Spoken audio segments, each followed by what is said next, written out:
No ano de 2006, uma jovem estudante chamada Lee Yeon-hee simplesmente desapareceu, mas ao contrário dos casos famosos em que nenhum rastro é deixado, aqui pode-se dizer que existem rastros até demais. O problema é que eles parecem mais um grande quebra-cabeça do que de fato uma explicação do que teria acontecido com ela e se ela sequer está viva. E o que a gente vai fazer ao longo desse vídeo aqui é apresentar todas as peças do quebra-cabeça pra gente tentar chegar em alguma conclusão, beleza? Eu quero ver vocês debatendo aí nos comentários e também aproveite aí pra deixar o seu like pra poder me ajudar aqui, faz muita diferença pra mim e pra você não demora nada e é de graça, então clica aí no botão pra poder me ajudar. E antes da gente começar, vamos a uma palavrinha do nosso patrocinador. Galera, o vídeo de hoje é patrocinado pela Blaze. A Blaze é um lugar onde você tem diversos jogos pra se divertir, como o jogo Crash, o Mines, o Slide, e hoje eu vou mostrar pra vocês o jogo mais famoso deles, o Crash, e atenção, é apenas para maiores de 18 anos. O jogo funciona assim, você vai colocar o seu valor e vai iniciar a partida. Aí um contador vai começar a subir com um multiplicador e o seu trabalho é sair do jogo antes que o contador estoure, multiplicando aí o seu valor em diversas vezes ou perdendo tudo. Para jogar na Blaze, basta se registrar no site, é bem rapidinho, e fazer o depósito nesse botão aqui, usando o Pix, que você já vai poder sair jogando, o valor já vai aparecer na sua conta, lembrando que o depósito mínimo é de R$1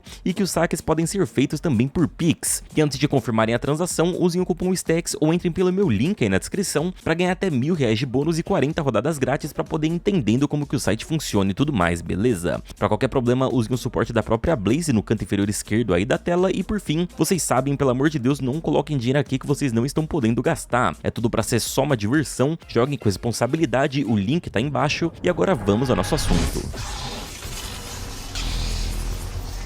Tudo começou no ano de 2006, quando a jovem Lee Yeon-hee cursava veterinária na Universidade Nacional de Jeonju, na Coreia do Sul. Como seus pais eram muito rígidos e queriam que ela se tornasse médica ao invés de veterinária, eles não financiaram seus estudos e ela precisou se virar sozinha. Para levantar alguma grana, ela dava aulas particulares para alunos com problemas de aprendizado no colégio, incluindo alguns filhos dos seus próprios professores na faculdade. No dia 2 de junho de 2006, enquanto voltava de uma dessas aulas particulares, Lee foi surpreendida por dois caras em uma moto que roubaram sua bolsa com todos os seus pertences. Pois é, pra você ver como não é só no Brasil que tem aí a entidade dos dois caras numa moto. Os dois homens roubaram sua carteira, seus documentos de identidade e, atenção, o seu celular. Lee voltou pra universidade assustada, comunicou que havia sido roubada e avisou pra não ligarem pro seu celular caso quisessem falar com ela, já queria levar um tempo até comprar um novo. Ela não sabia disso ainda, mas esse era apenas o início de uma história muito mais perturbadora. 3 dias depois, em 5 de junho, Lee terminou oficialmente o semestre da faculdade e foi até um bar com seus amigos para comemorar. Isso que você vai assistir agora é um trecho do último registro de Lee Yeon-hee antes dela desaparecer completamente do mundo.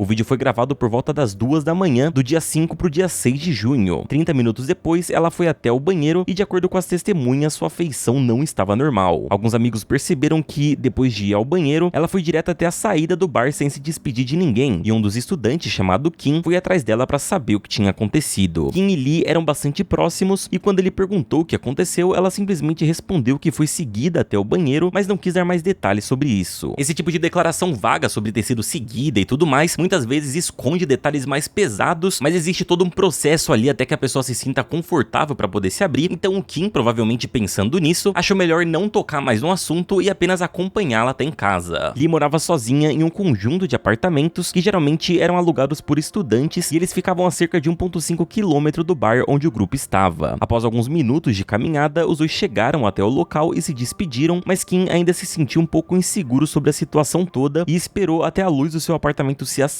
para ele ir embora de vez. No dia seguinte, ninguém conseguiu fazer contato com ela, mas como era dia 6 de junho, um feriado lá na Coreia do Sul, ninguém estranhou e assumiram apenas que ela tinha ido viajar ou fazer alguma coisa do tipo, até que o feriado passou, mas no dia seguinte, a Lee não apareceu nas aulas, o que seus amigos acharam bem estranho, afinal ela quase nunca faltava, muito menos sem avisar ninguém. Foi no dia 8 de junho que todo mundo realmente começou a se preocupar, então 4 amigos de Lee foram até o seu apartamento para checar se estava tudo bem. Quando eles bateram na porta, tudo que ouviram foi o cachorro de Lee latir e chorar incessantemente como se não tivesse sido alimentado há dias. Como a porta era protegida por uma senha eletrônica e ninguém sabia qual era, os amigos de Lee chamaram a sua irmã para ver se ela poderia ajudar a entrar no apartamento de alguma maneira. Ela também não sabia a senha, então todos eles decidiram ir até a polícia, que acionou o proprietário do apartamento, que conseguiu abrir a porta. Assim que a porta foi aberta, eles sentiram um odor forte e os cães estavam famintos. O local em si também estava bem bagunçado, o que não era normal para Lee, já que ela era conhecida por ser uma pessoa bem organizada. De início, eles acharam que havia sido apenas os cães procurando por comida, mas uma coisa chamou a atenção. Lee deixava um buquê pendurado na parede perto do teto e era impossível dos animais alcançarem, e mesmo assim ele estava lá jogado no chão. Ao que tudo indicava, ela havia de fato retornado ao apartamento depois daquela noite, mas não ficou por muito tempo. Duas seringas também estavam no chão, mas como a última prova de Lee havia sido uma cirurgia em um animal, eles resolveram levar os objetos até a perícia para ter certeza de onde eles tinham vindo. Como não haviam sinais claros de arrombamento, a polícia teria que esperar mais um pouco para que ela fosse dada oficialmente como desaparecida, já que até o momento ainda era possível que ela simplesmente tivesse saído na pressa. Os amigos de Lee rejeitaram essa possibilidade porque sabiam que ela não sairia sem falar para ninguém e muito menos deixaria seus animais passando fome, fora toda aquela cena do bar do banheiro. Afinal, vale a pena lembrar que ela cursava veterinária por um amor incondicional aos animais, mesmo que isso desafiasse o desejo dos seus pais. Os amigos então ligaram para os pais de Lee, que informaram que ela não estava com eles. E só aí, de fato, a polícia começou a tratar esse caso como um desaparecimento. Mas eu diria que é aqui que as coisas começam a ficar estranhas, se liga. Liderados por Kim, então um grupo de amigos se separou e enquanto dois deles foram até a delegacia para preencher ali os documentos de desaparecimento, outros dois, o Kim e uma amiga, ficaram no apartamento e eles tomaram uma atitude que eu diria que é um pouco questionável. Eles resolveram simplesmente limpar o apartamento e arrumar tudo. Eles varreram o chão, colocaram as coisas no lugar, levaram as roupas até a lavanderia e tudo mais. E na investigação, obviamente, essa atitude dividiu muitas opiniões. Por um lado, as pessoas na Coreia do Sul têm uma forte questão com limpeza e tudo mais, porém, por outro lado, eles acabaram de limpar a cena do crime e destruir qualquer possibilidade de evidências. Pra piorar, quando a irmã de Lee foi até lá e encontrou o apartamento limpo, ela percebeu também que havia um cinzeiro na varanda com alguns cigarros e tudo mais, e ela simplesmente o descartou para que seus pais não soubessem que ela estava fumando. O problema é que aparentemente ela realmente não fumava e lá se foi mais uma das evidências. Kim e a outra amiga simplesmente pediram desculpas por terem limpado o apartamento e disseram que fizeram isso porque a polícia não pediu para que eles preservassem nada, então eles achavam que tava tudo ok fazer isso. Quando chegaram até o apartamento, os pais de Lee perceberam que alguns itens que sua filha tinha em casa haviam desaparecido da cena do crime. Eram eles um martelo e uma mesinha de café. Eles dois haviam dado pessoalmente de presente aqueles itens para Lee e sabiam que ela não iria se desfazer deles, especialmente por serem úteis na rotina da casa. Vasculhando um pouco melhor, o pai de Lee encontrou a mesa de café ao lado da lixeira do prédio, jogado de qualquer jeito como se tivesse sido descartado às pressas. Só que os pés da mesa haviam sido retirados e apenas a parte plana estava ali, o que significa que alguém havia usado aquilo na pressa para alguma coisa e depois descartado. As duas teorias que o próprio pai de Lee formulou na hora foram que os objetos haviam sido quebrados durante um possível confronto ou então foram descartados pelo possível agressor para esconder as evidências. Então ele logo pensou no pior, que aquela ferramenta, o martelo, tinha sido utilizado para matar a Lee e logo depois tenha sido descartado por ser a arma do crime. No dia 10 de junho, uma força-tarefa foi criada para remontar todo o trajeto de Lee até em casa antes do seu desaparecimento. A força-tarefa até voltou para o apartamento de Lee para procurar mais evidências, mas como você já sabe, Kim havia limpado tudo junto com outra amiga. Mas a polícia já havia sido criticada por demorar a começar as investigações, então eles precisavam compensar o erro e assim foram de porta em porta de todos que moravam no prédio para coletar depoimentos. Afinal, como as paredes eram finas, alguém poderia ter ouvido algo. O que eles não esperavam é que alguns vizinhos de Lee simplesmente se recusassem a dar depoimentos para a polícia. De fato, eles não eram obrigados a fazer isso, mas era no mínimo estranho essa atitude, tendo em vista que a população em geral na Coreia do Sul tem uma boa relação com as autoridades. Apesar disso, uma das mulheres que morava no prédio alguns dias antes do sumiço de Lee disse que foi perseguida também por um cara encapuzado que parecia ter segundas intenções, e ele teria ali tentado entrar no prédio também. Depois das conversas, a polícia foi imediatamente até Kim, que naquele ponto da história poderia se tornar um suspeito, já que ele não foi apenas o último a ver ali com vida, mas também fez questão de limpar o apartamento dela e acabar com as evidências. A polícia usou o polígrafo para interrogar o Kim, que é aquela máquina que mede seus batimentos e a atividade do seu corpo para determinar se você está mentindo ou não. Hoje, o polígrafo é considerado ultrapassado e não é visto como um método confiável, já que a própria pessoa que está prestando o depoimento pode manipular os resultados. Nenhuma nova pista foi encontrada ou pelo menos divulgada para o público e diversos cartazes foram espalhados pelas ruas, porém ninguém mais havia visto a menina. No entanto, os policiais no caso perceberam uma coisa. No apartamento de frente para ali havia uma janela que tinha visão descrição total da sua casa, e talvez a pessoa que morasse lá tivesse alguma pista importante para fornecer. Só que é aí que a história começa a ficar mais sinistra ainda. Eles descobriram que ninguém morava naquele apartamento há anos. No entanto, quando entraram lá, eles encontraram alguns cigarros usados, assim como a irmã de Lee havia encontrado na sacada. Era possível perceber claramente que os cigarros estavam ali há poucos dias e que alguém havia estado naquele lugar, talvez observando cada passo de Lee. Mais uma peça do quebra-cabeça se mostrou quando a equipe de cibersegurança conseguiu finalmente desbloquear o computador pessoal de Lee, e lá encontraram um pedido de socorro. De acordo com o histórico do navegador, eles descobriram que alguém havia usado o computador de Lee na madrugada do dia 6, logo depois dela ter saído do bar junto com o Kim. Vale lembrar que ela foi embora às 2h30 da madrugada e as pesquisas eram das 3 da manhã. No histórico, eles descobriram que a pessoa em questão usou o Naver, que é uma espécie de ferramenta de busca similar ao Google. Lá, essa pessoa buscou pelos seguintes termos: abuso sexual e contatar a polícia, e por fim, a última busca de todas foi 112, que é o número da emergência na Coreia do Sul. Analisando meses de histórico progressos a isso, a equipe de cibersegurança descobriu também que Lee raramente desligava o seu computador, apenas o mantendo em suspensão quando não estava usando. Porém, naquele dia, uma hora depois das pesquisas serem feitas, o computador foi desligado às 4 da manhã. A maior teoria então passou a ser que, seja lá o que tenha acontecido, foi entre as 3 e 4 da manhã, e quem desligou o computador não foi Lee. Talvez ela tenha percebido alguém na janela olhando pra ela e digitou isso, ou talvez tenha pesquisado enquanto o agressor estava em casa. Mas a grande pergunta que fica no ar é: como que ela conseguiu até o computador fazer aquelas pesquisas enquanto tinha alguém na casa dela, supostamente oferecendo risco, né? Outra teoria muito forte é que aquelas pesquisas não foram feitas por conta de alguém dentro da casa dela, mas sim por conta daquela pessoa que teria seguido lá no banheiro do bar. Como eu disse, o celular dela havia sido roubado, e faria bastante sentido que, se ela fosse abusada de alguma forma enquanto estivesse fora de casa, ela só poderia pesquisar coisas sobre quando chegasse em casa no seu computador. E aí, a partir daí, pode ter ocorrido alguma outra coisa com alguém dentro da casa dela, ou talvez com até a mesma pessoa que a seguiu até o banheiro. Porém, outra descoberta também foi feita. A equipe descobriu que no dia 8 de junho, alguém ligou o computador de Lee e apagou todos os históricos de conversa de um programa parecido com o Skype que eles usam bastante lá na Coreia do Sul. O histórico apagado ia do dia 4 de junho até o dia 8, o que era estranho, já que ela sumiu no dia 6. O que teria para apagar no dia 7 e 8? A resposta ninguém sabe, já que a equipe nunca conseguiu recuperar o histórico de conversas. Com tudo aquilo acontecendo e o tempo passando, ficava cada vez mais claro que Lee havia sido assassinada e alguém estava tentando esconder os rastros. Então, a partir daquele momento, eles estavam trabalhando para pelo menos conseguirem encontrar o corpo, para ver se a partir dele encontravam alguma evidência. Haviam muitas teorias, mas nenhuma prova definitiva para que a polícia pudesse tomar alguma atitude. Outra peça desse quebra-cabeça surgiu quando a polícia investigou a máquina de incineração da faculdade, que geralmente era usada para descartar animais. Lá, eles descobriram que a máquina, que todo dia encerava cerca de 40 quilos, havia encerado 110 quilos no dia 8 de junho, logo após o desaparecimento de Lee. O incinerador nunca havia sido usado com tanto peso como naquele dia, então iniciou-se uma especulação de que os restos mortais de Lee foram jogados ali para nunca mais serem encontrados, já que todas as cinzas eram descartadas no mesmo dia. Os 70 quilos a mais que o habitual batiam mais ou menos com o peso de Lee, mas mesmo assim ela pesava um tanto menos que aquilo, então talvez objetos também tenham sido jogados ali. Mas aquilo significava que talvez o criminoso fosse alguém com acesso e conhecimento da faculdade. Bom, agora tá na hora da gente falar sobre os suspeitos e qual é a teoria por trás de cada um deles. São eles os seguintes: um professor de Lee, cuja identidade não foi revelada para o público, mas que era pai de uma das crianças para quem Lee dava aula particular. Era da casa dele que ela voltava quando teve o seu celular roubado, e muitos estudantes já relataram que viram esse professor tendo comportamentos inapropriados perto de Lee, dando em cima dela e falando coisas impróprias. Naquele vídeo de celebração que eu mostrei no início do vídeo, ele estava presente naquele momento, e muitos estudantes relataram que ele tentou sim dar em cima dela naquele dia que ela sumiu. Ele se tornou um suspeito ainda maior quando a polícia descobriu que ele mentiu em depoimento, dizendo que ele estava em casa quando ali saiu do bar. Porém, os estudantes disseram que ele só saiu depois que ela foi embora às 2h30 da madrugada. A principal suspeita é de que esse professor tenha sido a pessoa que a seguiu até o banheiro, e com medo de perder seu emprego ou sua reputação por conta de uma possível denúncia, ele tenha resolvido a matar para encerrar o caso. O segundo suspeito também é um homem que não teve identidade revelada, porém aparentemente ele era um stalker obcecado pela Lee, a ponto de ocupar um apartamento vazio na frente do dela apenas para observá-la. Se a primeira teoria estiver certa e o professor foi o culpado, ainda fica essa lacuna de que alguém no prédio da frente estava observando a menina, e seus pais são adeptos à teoria do stalker porque ela já havia falado sobre isso anteriormente. Essa teoria também acabaria explicando como que aquele assalto foi algo premeditado pelo stalker, como forma ali de conseguir mais informações ou até mesmo conseguir ferramentas para entrar na sua casa, e ela talvez tenha feito aquelas pesquisas no computador justamente quando percebeu que alguém estava invadindo sua casa. O terceiro suspeito, obviamente, é o Kim, e junto com o professor é o que talvez oferece aí mais probabilidades. Primeiro porque ele foi a última pessoa a vê-la com vida e segundo é que o seu depoimento não pode ser provado, afinal ninguém poderia desmenti-lo, já que eles estiveram sozinhos na maior parte do tempo. Isso também explicaria como que a casa não tem nenhum sinal de arrombamento, porque em algum momento ali pode ter rolado um convite pra ele poder entrar no apartamento, e bom, isso também explicaria o porquê que ele tomou a atitude de limpar uma cena do crime, já que, bom, por um lado até que faz um sentidinho ali, você limpar o apartamento da sua amiga, só que, pô, você não limpa uma cena do crime assim sem perguntar pra ninguém. E apesar de já serem amigos, Kim já tinha dado em cima da Lee algumas vezes, e os pais dela o consideravam uma ameaça, já que ele tinha uma fama de perseguir as mulheres pelas quais ele tinha interesse. Kim já foi tão obcecado por Lee que ele já fez algumas coisas bem estranhas no passado, como colecionar fios de cabelo dela e anotar suas atividades num caderno. E isso também ligaria ao fato dela ter feito aquelas pesquisas pouco antes de sumir ou talvez ser morta, já que o Kim poderia estar com ela em casa logo depois do bar, ela notou que o clima foi ficando estranho e resolveu fazer as pesquisas e aí enfim, algo aconteceu depois. Já foi determinado também que o suspeito tinha acesso à faculdade por conta da história do incinerador e bom, o Kim era também um aluno e tinha fácil acesso a essa sala. Outro ponto importante é que lá no início da história, quando ninguém sabia qual era a senha da porta, o Kim teria mentido ali pra todo mundo e também depoimento falando que não sabia de nada, que não sabia como entrar no apartamento e tal, porém ele já havia ficado algumas vezes como babá dos seus bichos, e bom, então ele sabia sim a senha. A pergunta que fica é, por que ele tinha mentido? Bom, o fato é que até hoje o corpo de Lee nunca foi encontrado e nenhuma prova foi forte o suficiente para acusar qualquer um dos suspeitos nominalmente. Hoje, quase 20 anos depois do caso, a busca por Lee ainda continua, mas parece que infelizmente ainda está longe de ter uma conclusão. A polícia coreana chegou a fazer um retrato de como ela estaria hoje em dia, porque as autoridades realmente se recusam a desistir do caso, assim como a família de Kim, que busca nada além de uma simples resposta: o que aconteceu com a sua filha? E bom, até hoje o pai de Lee segue incessantemente procurando pela filha, ele tem 82 anos e disse que enquanto tiver forças vai procurar pela filha, e a família vendeu diversos itens pessoais deles para juntar dinheiro para poder oferecer uma recompensa por qualquer pista, e junto eles levantaram 100 milhões de won, cerca aí de 350 mil reais, porém até hoje Lee nunca foi encontrada e nenhuma nova pista surgiu sobre o caso.